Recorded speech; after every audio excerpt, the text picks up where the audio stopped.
অনন্ত বিশ্বত অসংখ্য প্ৰাণী আছে।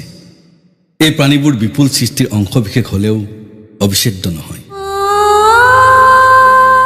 যিদিনা মৰিম মই, সেইদিনা বাৰু জগতৰ কেনি হানি হ'ব? মৰিলো নে আছো মই, এই কথাকেনো পৃথিৱীৰ কিমানে জানিব? মই মৰিলেও দিন গ'লে ৰাতি হ'ব, জোনবেলি ওলাই থাকিব, গছত ফুলিব ফুল, বতাহ বলিব, নিজ বাটে নক্ষত্ৰ ঘূৰিব। আজিৰ দৰেই নিতে জগত চলিব, নাই তাত অকণো সংশয়।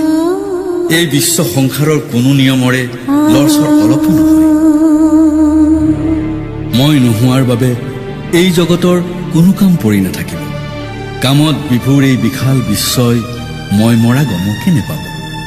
অনন্ত বিশ্বৰ অসংখ্য ধূলিৰ এটিমাত্ৰ ধূলিকণা মই। মোৰ অবিহনে এই বিপুল সৃষ্টিৰ কেনিও অকণো হানি নাই।